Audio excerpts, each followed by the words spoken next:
Phoenix is a lander that's going to the North Polar Highlands of Mars to look for evidence of habitable zones, places where life might have existed in the past.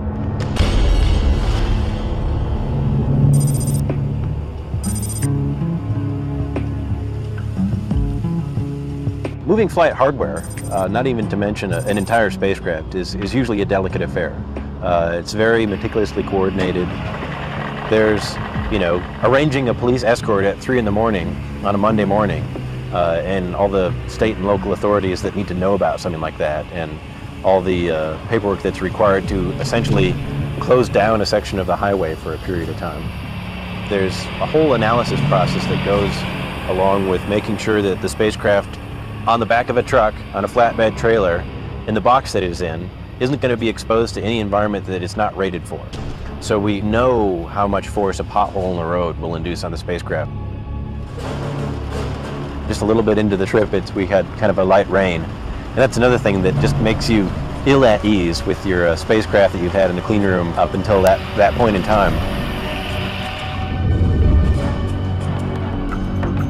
We have to fly a spacecraft on a plane all the way from one side of the country to the other.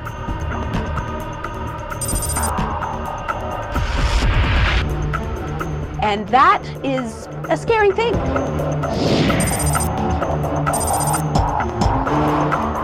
And you kind of look at the box and you look at the aircraft and you wonder, is it going to fit in there?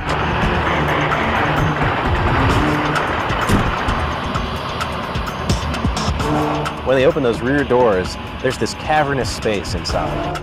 Even as big as it is, this box just barely fits inside of it.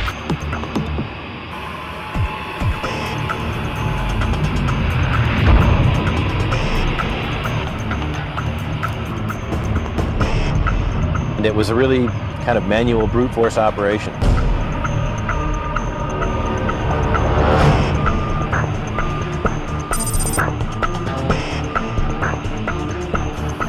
It looks just like we're loading a box onto a plane. Inside this box is such an enormous treasure. This is something that these hundreds and hundreds of people have worked on to make it all come together. We've got Air Force pilots, most trustworthy people. They are flying this spacecraft from Denver to Cape Canaveral. And we trust these pilots, but we still worry.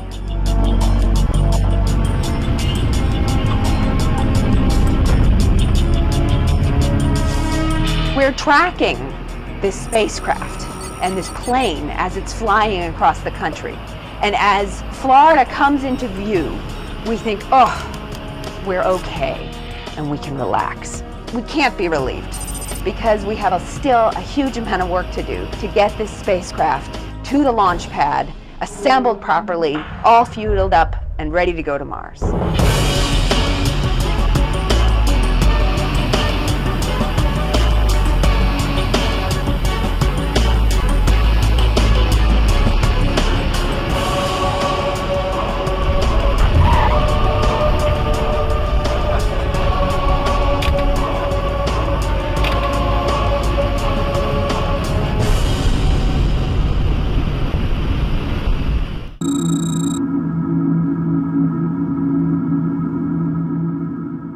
Phoenix is a lander that's going to the North Polar Highlands of Mars to look for evidence of habitable zones, places where life might have existed in the past.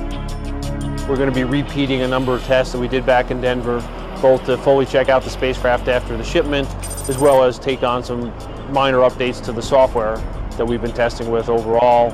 Once we get out into June, then we've got a month that we'll be installing the ordnance and explosives onto the spacecraft that it needs to both separate itself and deploy the parachute. This phase of the mission is basically the final checkouts and closeouts of the vehicle in preparation to make it to the third stage and to transport it out to the pad and get it stacked on a rocket and, of course, get it launched. The most challenging part is as you get closer and closer to the end, there's less and less room to recover if something doesn't go right. So it's really just managing things and being on top of every little item, because there's a point there where you can't recover, and you don't want to get to that point. The biggest challenge this week is actually not the launch window per se, because it's an early morning launch, but we are in our peak afternoon thunderstorm time of the year. So the biggest challenges are the propellant loading that has taken place on the pad over the last couple of days, and it's been canceled because of the thunderstorms. We were supposed to load oxidizer and then fuel onto the second stage of the launch vehicle today, and they got through the oxidizer load, and then the prediction for weather this afternoon was not good, so they decided to stand down from loading fuel, which means they have to load fuel tomorrow. And because of that, we'll likely slip the spacecraft launch from what was planned to be Friday morning to Saturday morning. We have 2 days of our launch window before the shuttle. We have to stand down for the shuttle launch. And so we're hoping that if we either get off in the first 2 days or the shuttle gets off on its first day, so that then we can start planning to launch right after the shuttle.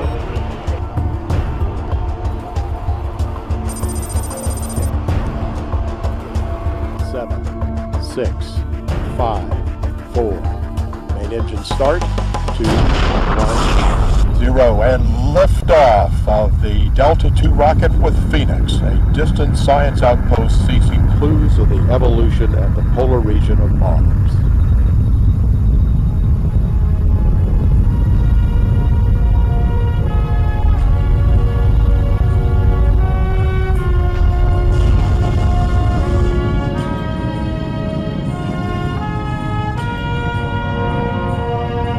Being on the program as long as I have, it's kind of like your kid going off to college. You're very excited, you're very happy, but also sad that your baby's basically going to go away, and you're not going to hear from it again for 8 or 9 months. There's a lot of joy, a lot of sadness, a lot of nervousness, but that's part of the job, and we all deal with it different ways.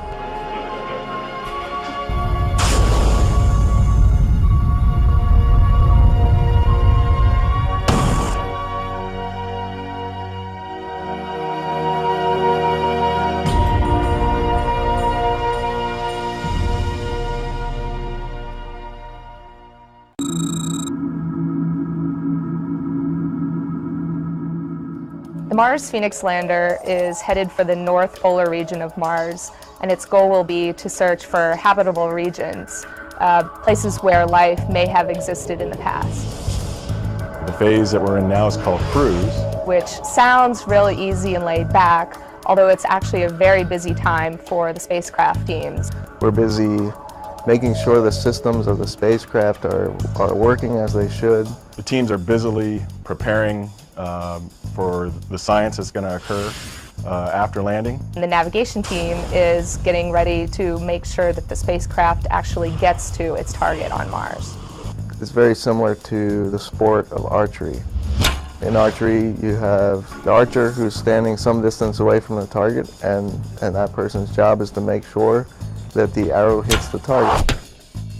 An archer will have to draw back the bow with a certain amount of force.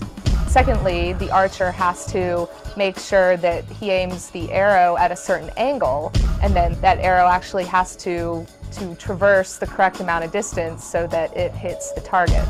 These 3 things have to come together just right. With launching a spacecraft to Mars, it's a little different. The bow in this case is a 250-ton rocket. Our arrow is the Phoenix spacecraft. It has to travel over 420 million miles to its target. That's 70 miles long by 15 miles wide. This is like trying to shoot your arrow from Dodger Stadium and hitting home plate at Wrigley Field in Chicago. So this seems almost like an impossible shot to take just in one single shot. So we actually make it a little more fair by having 6 opportunities to correct that trajectory along the way. Imagine if you could shoot an arrow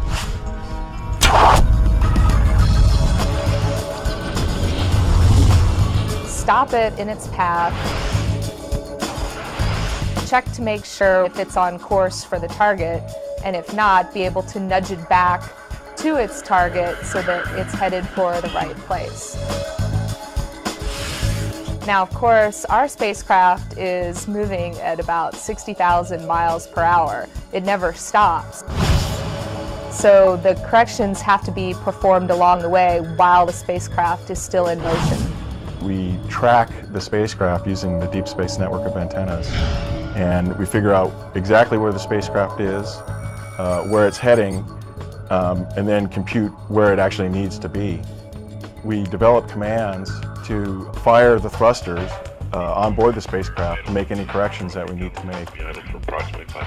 22 hours prior to entry, we have one last chance to make a fine-tuning of where we're going to land.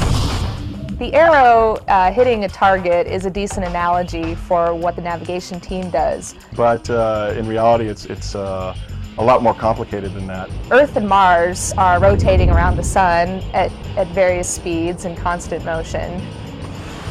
The spacecraft itself is moving very fast across the solar system.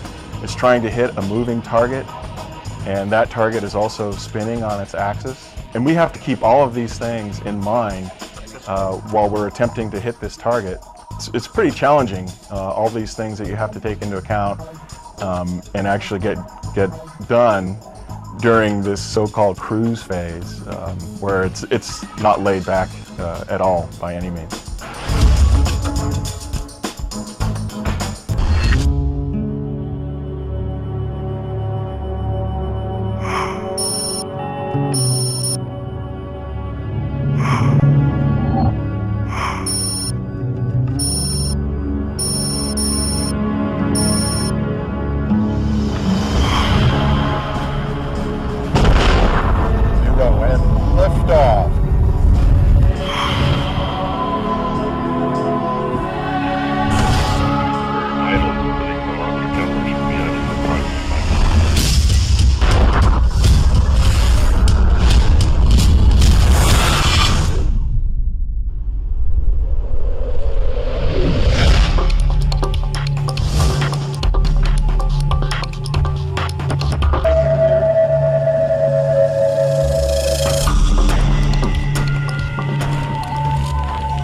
Phoenix is the first Mars scout mission. It's the first mission that's going to try to land near the North Pole of Mars. And it's the first mission that's actually going to go try and reach out and touch water on the surface of another planet.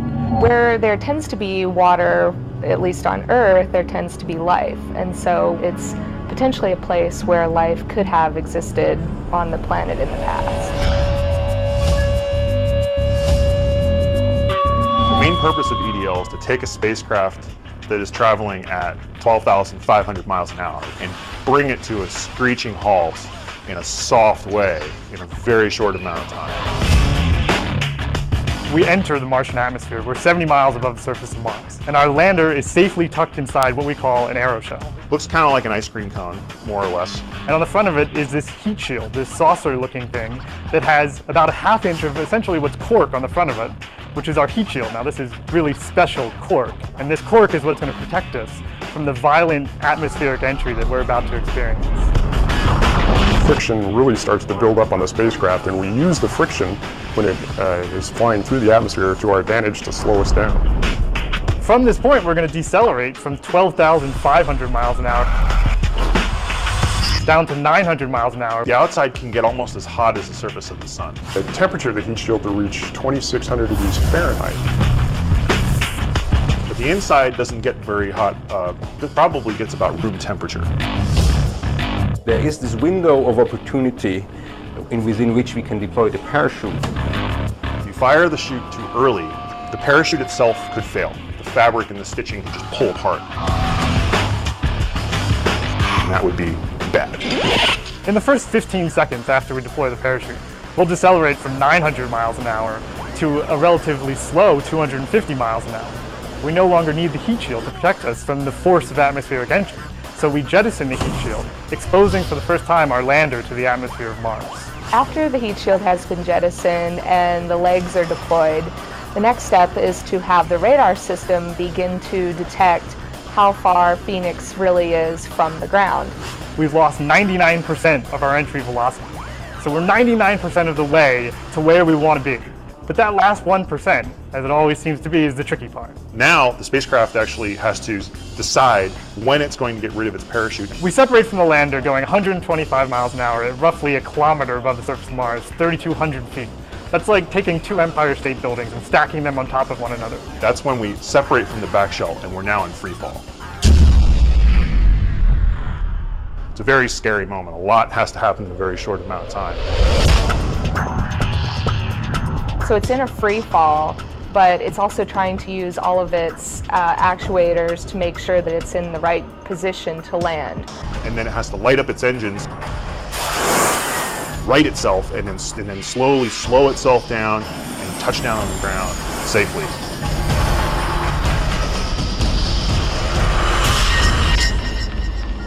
Earth and Mars are so far apart that it takes over 10 minutes for a signal from Mars to get to Earth.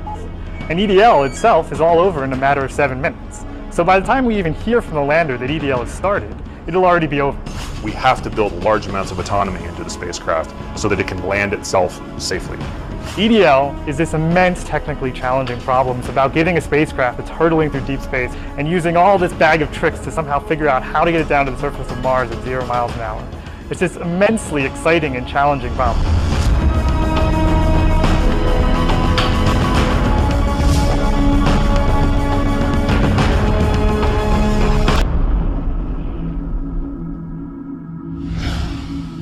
Atmospheric entry on my mark. 5, 4, 3, 2, 1, mark. Expected peak heating rate in 1 minute and 40 seconds. Standing by for possible plasma blackout.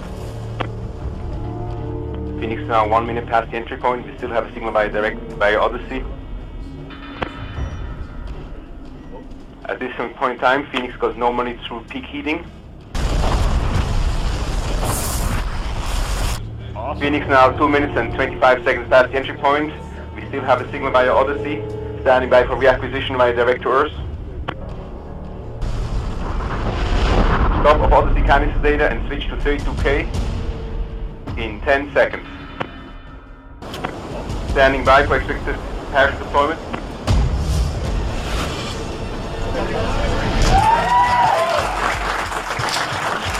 Parachute deployment trigger detected. Heat shield trigger detected. Ground relative velocity 90 meters per second.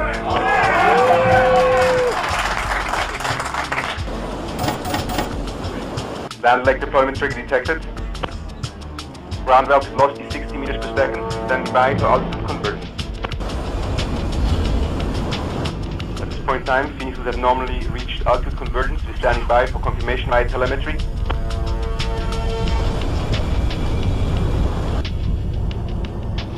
Radar reliable. Altitude 2,000 meters. Altitude convergence detected. Altitude 1,800 meters, 1,700 meters, 1,600 meters. Standing by for landed separation. Altitude 1,100 meters. Signal may drop out during landed separation. Altitude 1,000 meters. The separation detected. We have reapplied the signal. Gravity turn detected. Altitude 600 meters, 500 meters. 400 meters, 250 meters, 150 meters, 100 meters, 80 meters, 50 meters. Come on. Constant velocity phase detected. Altitude 40 meters, 30 meters, 27 meters, 20 meters, 50 meters. Standing by for touchdown. Touchdown signal detected. Landing lead sequence initiated. Helium vent detected.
One of the most challenging aspects of this mission happens before we even land, and it's picking the right landing site for the mission. We want to study the habitability of Mars. We want to really figure out if it was ever capable of supporting life. And the way we do that is to really follow the evidence of water on Mars.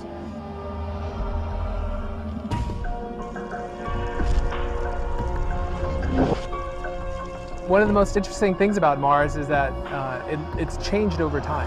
What we see on Mars today is very different from what occurred in the distant past. And water is the real interesting thing that we're looking for, the history of water, how it's changed over time.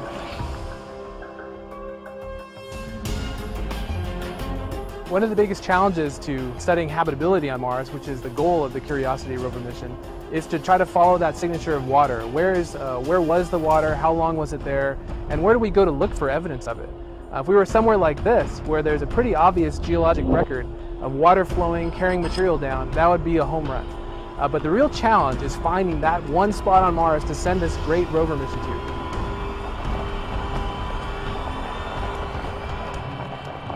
We have 4 wonderful landing sites, all very different in character. And the real challenge for us as scientists is to come to a consensus on which one of those sites offers the best chance of fulfilling the goals of the mission. There's a place on Mars called Mars Vallis, which has the brightest mineral signature of clay minerals on Mars.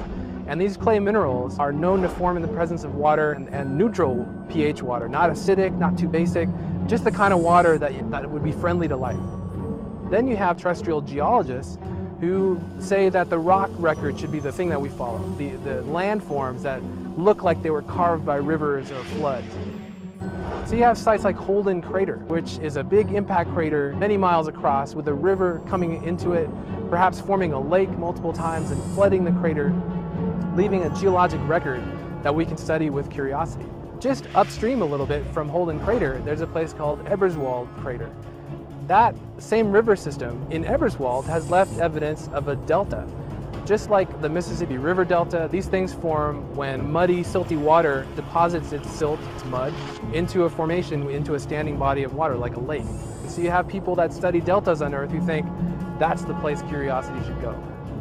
The final site is the best place on Mars if you want to just study layered materials. So why do we like layered materials? Because just like this outcrop behind me, they give a record of time, of how things change over time. By studying different layers, you can rebuild the geologic history of Mars.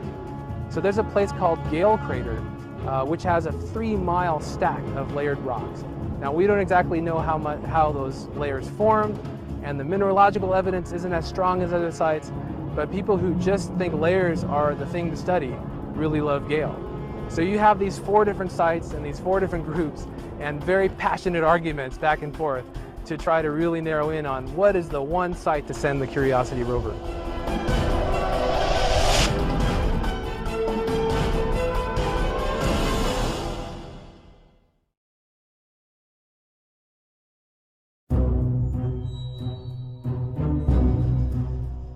When people look at it, it looks crazy.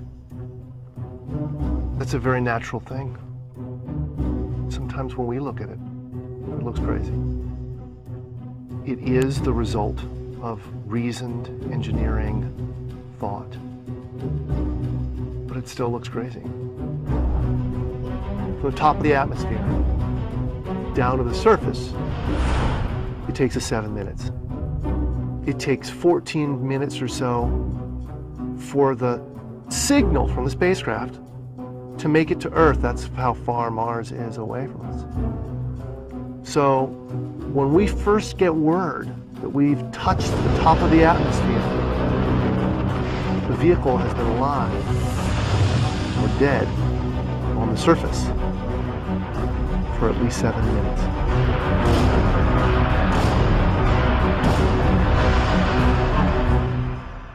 Entry, descent, and landing, also known as EDL, is referred to as the 7 minutes of terror, because we've got literally 7 minutes to get from the top of the atmosphere to the surface of Mars, going from 13,000 miles an hour to 0 in perfect sequence, perfect choreography, perfect timing, and the computer has to do it all by itself with no help from the ground. If any one thing doesn't work just right, it's game over.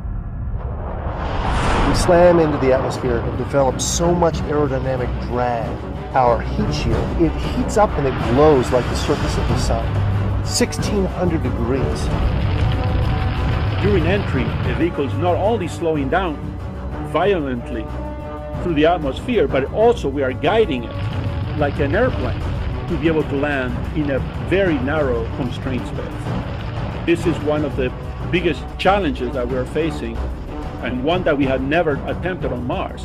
Mars is actually really hard to slow down because it has just enough atmosphere that you have to deal with it. Otherwise, it will destroy your spacecraft.